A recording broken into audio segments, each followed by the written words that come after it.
Paper Mario: The Thousand Year Door, possibly the greatest Mario RPG game in existence, and if you disagree, we probably can't be friends. And for us, longtime fans of the franchise, we honestly thought Nintendo had completely forgotten and disregarded this game.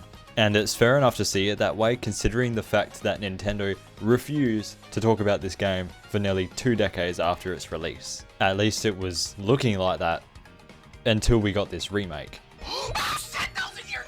This game is a remake of the second installment in the Paper Mario series, starring our favourite plumber on yet another crazy adventure. There are currently 6 original games in the franchise, but what makes TTYD so special? This game's got good story, original character design, engaging combat. It has just about every component that makes a Paper Mario game a good Paper Mario game. Alright, let's kick it off talking about the story.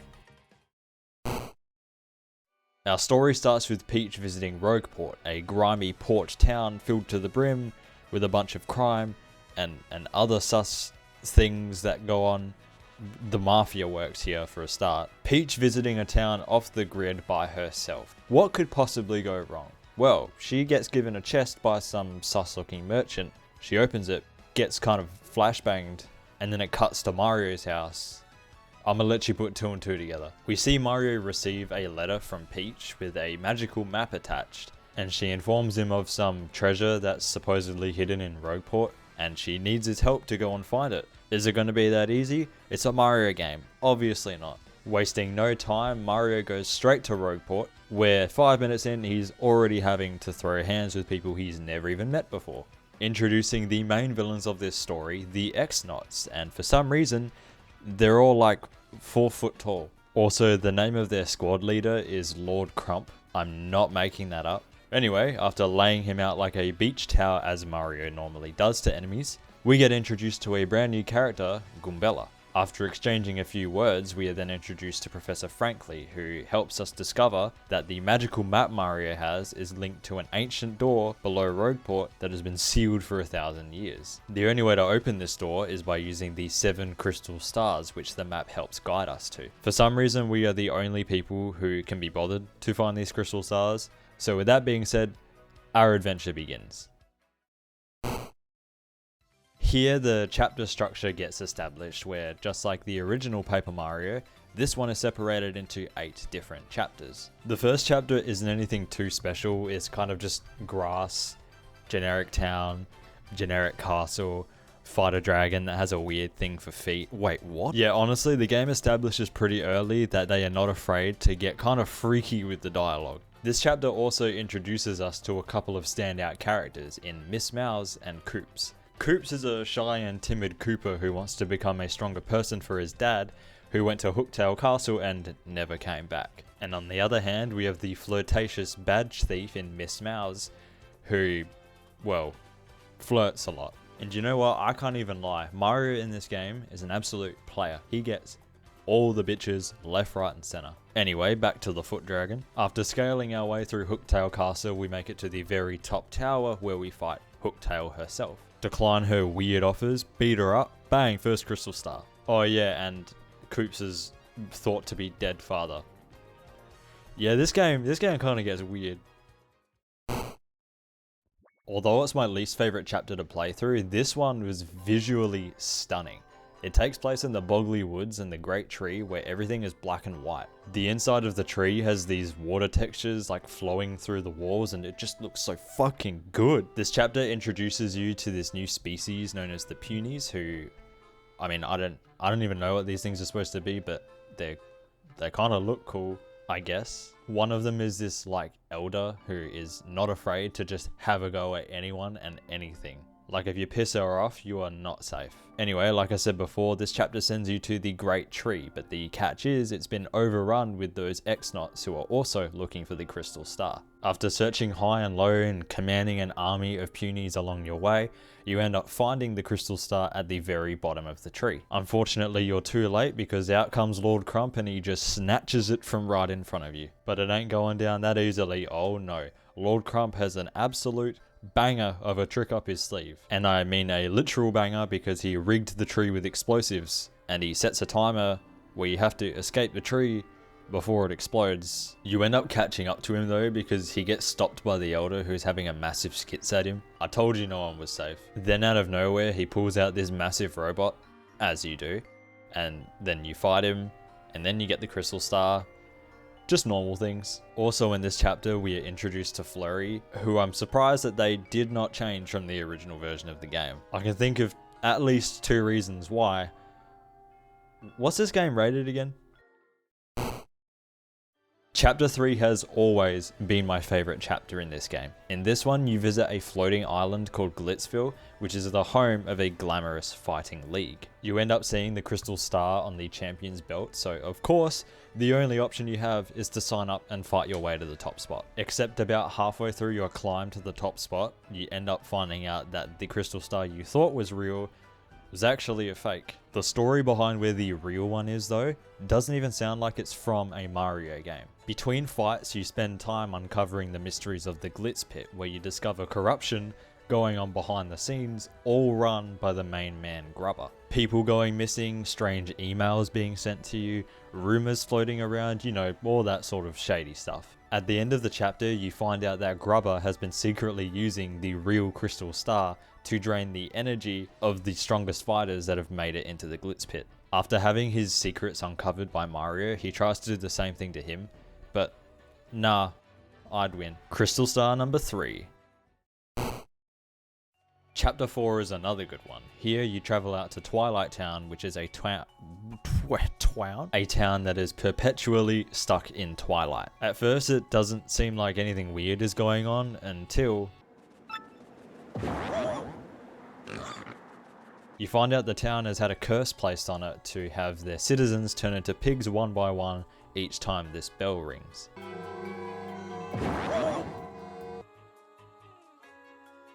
So hop in the mystery machine because we're going to the creepy steeple to find out what's going on. After climbing to the top of the steeple, we find this dude who looks like a dollar store Halloween costume who's actually doing it because he thought it was funny, I guess. Turns out this dude ain't playing though, because he's actually a shapeshifter and steals Mario's body mid-battle. And after a relatively easy fight, you just get the crystal star.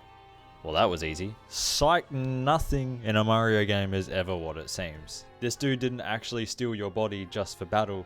He straight up stole your body, like he is now pretending to be Mario. He ends up stealing your party members as well, which leaves you completely alone. That is until you run into Vivian, a shadow girl who is always being bullied by her sisters. She ends up tagging along with Mario to help him get his identity back, and the way you do that is not what you would expect. The shapeshifter dude makes you guess his name to get Mario's back, so you end up venturing underneath the steeple where the only thing that knows his name is locked up forever. And the only thing that knows his name is a parrot. Okay then. If you're like me and have played this game before, you'll obviously know his name already. But Nintendo made a failsafe for this. His name is Dupless, but when you go to type his name the first time, you'll notice that the lowercase p is missing from the keyboard. You can try it with an uppercase P, but that doesn't work. So not only do you have to discover his name, you also have to find the letter P that has also been locked away. So after a lot of back and forth, you guess his name and he runs away like a little bitch. You chase him back to the top of the steeple, beat him for real, and then you get the crystal star, and obviously your identity back. This one sends you to an island said to be cursed by a pirate spirit. Only to get there, you need an elite ship navigator, where there's only one man for the job in Admiral Bobbery. Only thing is, he refuses to set sail ever again after his beloved wife passed away while he was away on voyage. So you find and deliver a letter to him that his wife wrote before passing, causing him to snap out of his depression. Mario game, by the way. During voyage to the island, everybody gets attacked by the pirate spirit. Only one man to the rescue. Just kidding. Everybody gets stranded. After spending a few days there, you head off to explore the rest of the island where you discover a secret cove. After showing no fear to the spirit's warnings, you come face to face with the spirit himself, who turns out to be the Pirate King Cortez, who speaks Spanish. You spend about 3 phases fighting this dude, only for him to come out like, "Ha, I'm already dead, you fucking idiot," before Mario negotiates his way to getting the crystal star and he just gives it to him. After all that, the action doesn't stop there though, because later you get attacked by the X-Knots where Lord Crump reveals he was undercover as Four Eyes the whole time. Who could have seen that coming? Unable to take them on by yourself, you ask Cortez for assistance and he says yes because he is an absolute G. Hey, maybe dealing with the devil ain't so bad after all. If Chapter 3 wasn't so good, this would be my favourite one by a long shot. Frankly tells us that this time getting the Crystal Star will be as easy as taking a luxury train trip to the rich town of Poshley Heights. I think we all know where this is going. Within the first day on the train, things start to go wrong. People stealing shit, someone supposedly plotting a yummy, sticky threat. What the fuck? Mario gets recruited by a detective who thinks he's actually Luigi to solve the mysteries unfolding on the train. Your detective work leads you to find one of the passengers hiding in your room who was the one behind everything, before the train stops at Riverside Station where he gets off and reveals he was duplicitous the whole time. This motherfucker. The train can't continue the journey because of the drawbridge not working, so you take it upon yourself to head inside the station and, well, fix it. What the fuck are these things? Well, that was weird, but we got the drawbridge working again. Day 3 on the train is your last day before arriving at Poshley Heights, but the train is a little quieter than normal. Where is everyone? After seeing that the train is completely empty, you talk to the driver before...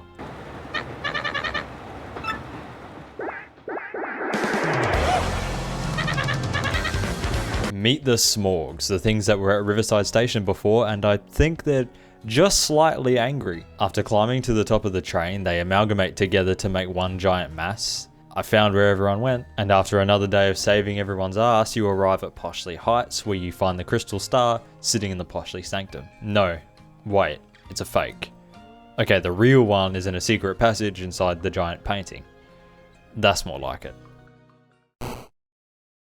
After each chapter as Mario until 7, you get to play interludes of Peach and Bowser. Bowser's ones are kind of just there for fun, while the ones with Peach serve to tell parts of the story that don't directly involve Mario. Turns out that Peach was kidnapped by the X-Knots, who would have seen that coming, and is being held by their leader, Grodus, for an unknown purpose. She's introduced to the sentient supercomputer called Tech, who ends up falling in love with her and tries to help her escape.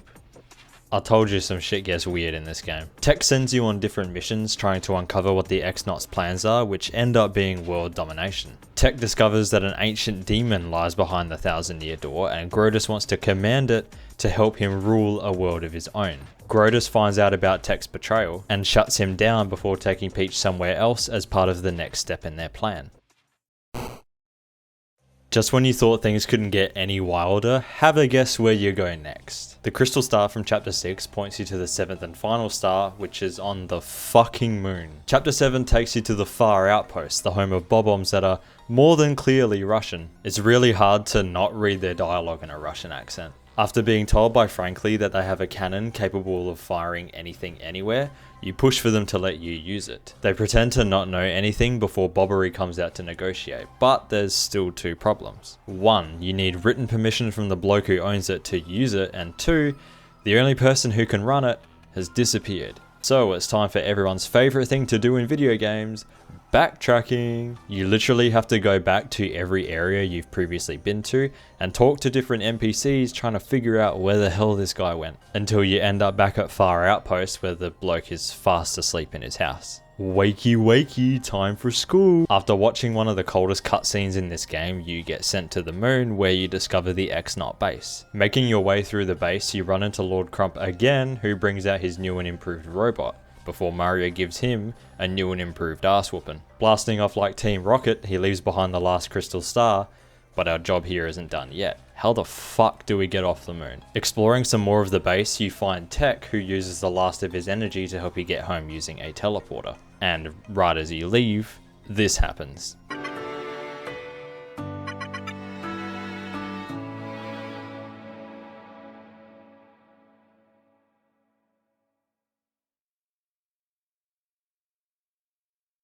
Tech survives this, by the way. Bro, how? Moving on from that, you finally do what the game has been building up to. Chapter 8 is the part of the game where you finally get to open the 1,000-year door, except I forgot to record the cutscene of the door opening, so you don't get to see that in this video. The grand finale, Chapter 8, takes you into the Palace of Shadow, full of treacherous trials, tough enemies, and rich interior design. You make your way deep inside the palace where you run into all sorts of things, such as a tower full of riddles, these guys again, and Hooktail's older brother, who thankfully is not a weirdo. In the depths of the palace, you encounter Grodus, who brought Peach with him, and after besting him in battle, you have a standoff with him until Bowser decides to show up at just about the worst time ever. The game forces you to fight him immediately after Grodus, and after you're done with him, then you get back to...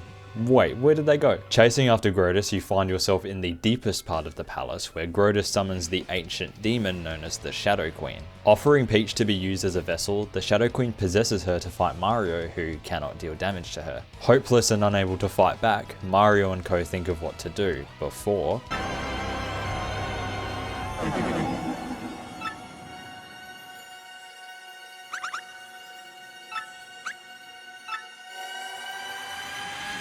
In a long-ass cutscene, the crystal stars emerge and fly back to where they came from, requesting support from everyone Mario met in his adventure. And with the power of friendship, the crystal stars weaken the Shadow Queen, allowing Mario to fight her for real. And after an epic ending, peace is returned to the world. Only Mario would kill a century-old demon and brush it off with a thumbs up.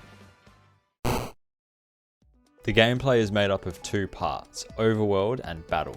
You spend a lot of time in the overworld exploring different areas, and just like any other RPG, it uses the standard format of solving puzzles, finding items, talking to NPCs. While it might not be very different to any other RPG, what it does do well is the aesthetic. The overworld is split into rooms with a loading zone between them, except each room is built to look like a part out of a pop-out storybook. You could see this in the original game, but it's especially noticeable in the remake with how everything actually looks like it's made out of paper. So not only do the environments look amazing, they have a cool idea going for them as well. You can even see in the concept art that the devs made full diagrams of how these settings could be made in real life. Now that is attention to detail. One of the coolest parts from the overworld has to be the paper mechanics. Throughout the game you run into these black chests, and when you open them you get cursed to do different transformations. These include paper mode, tube mode, boat mode, and my personal favourite, plane mode. The combat in this game is a lot more engaging than you probably think. Even though it's just turn-based combat, each attack you do has an action command that lets you maximize the impact. You also have action commands to perform two different kinds of blocks, with regular blocking and super guarding. Pulling off a regular block will decrease the damage that you take, but if you pull off a super guard you take 0 damage and instead hurt the enemy back.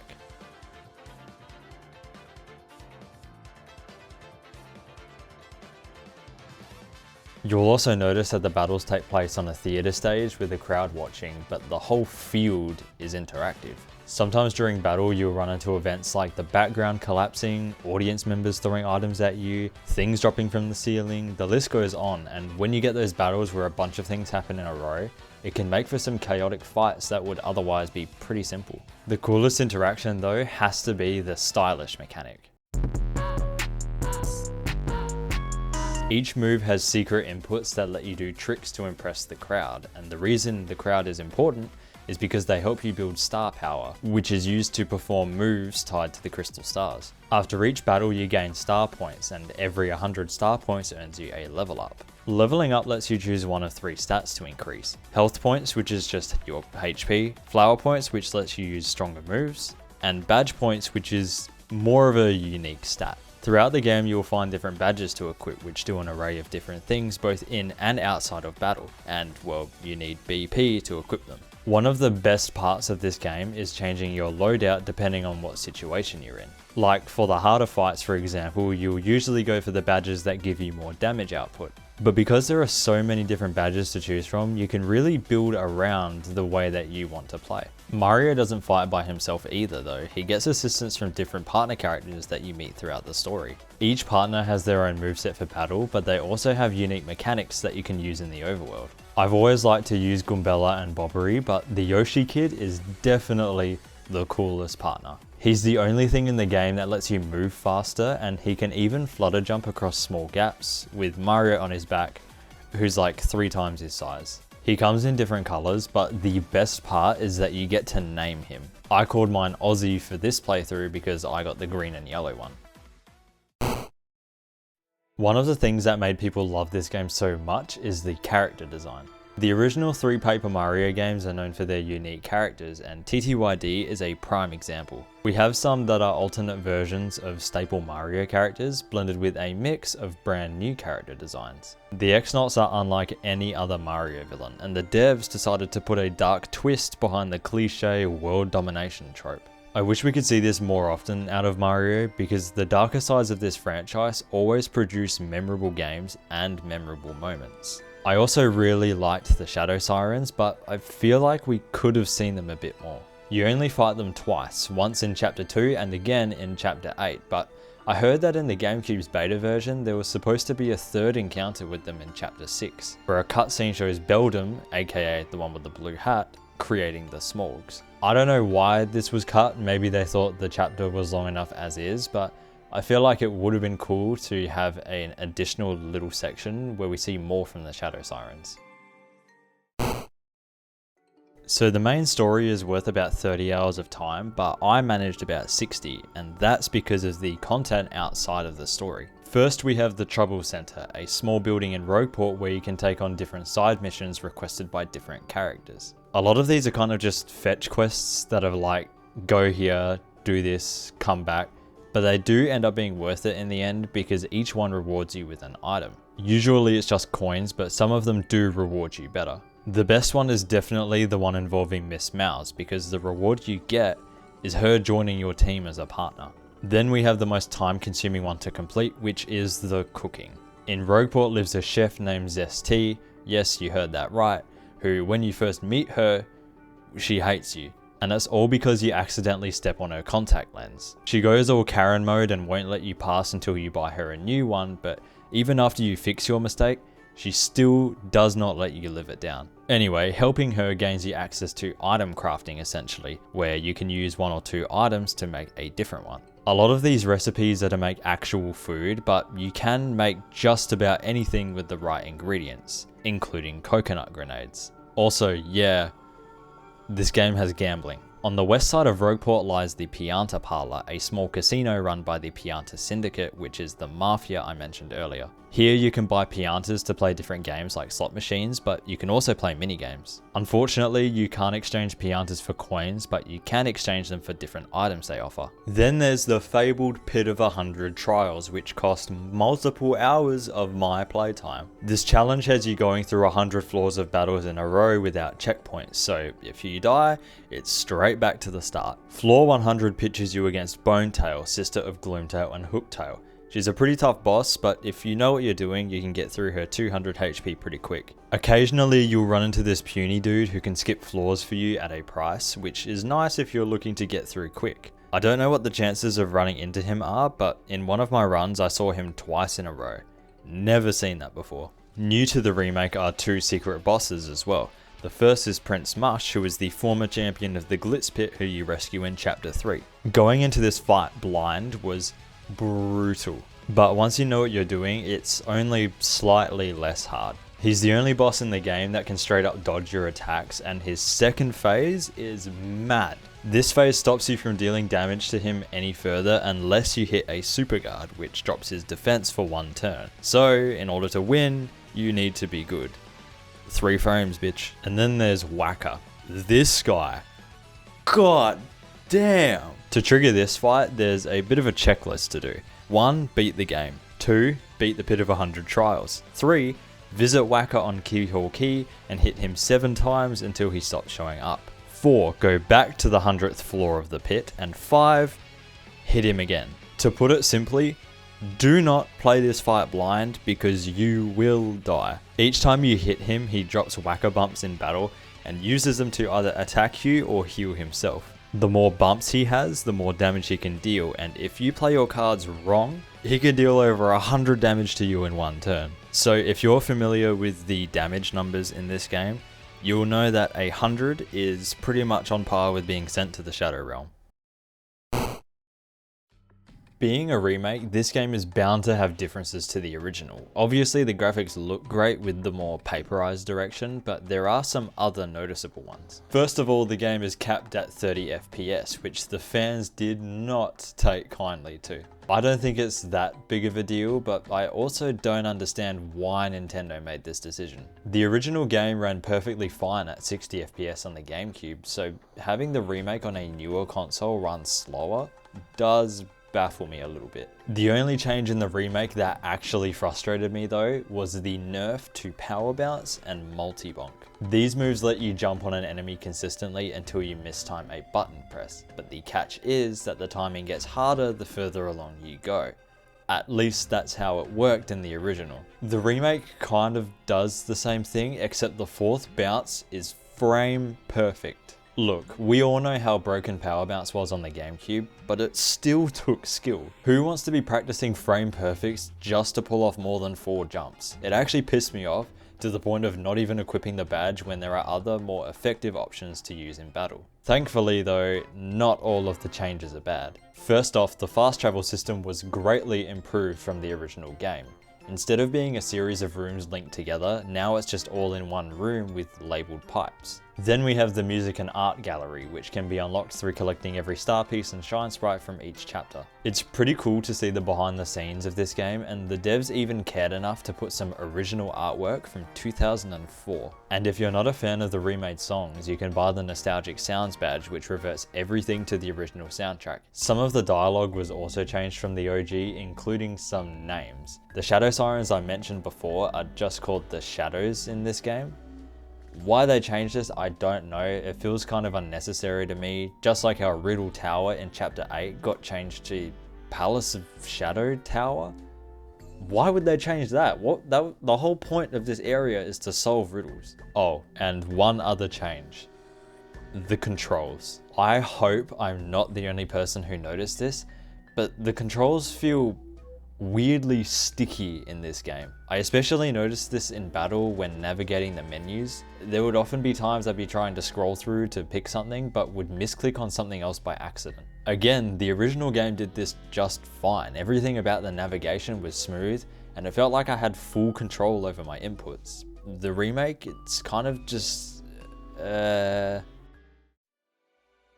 Paper Mario: The Thousand Year Door is definitely a must-play Mario game. It's such a different world compared to most other Mario games. Everything about it just works, from the combat to the story to the design elements. There's a reason why everyone speaks so highly of this game. And if there's ever a game that deserved a remake, it is 100% this one. Minus a few small issues, this remake did not disappoint, and I'm so glad that after 20 years, this game has finally got the spotlight it deserves. I definitely have a lot of bias towards this game because I grew up playing the original, but fuck it. This game gets a 97% from me.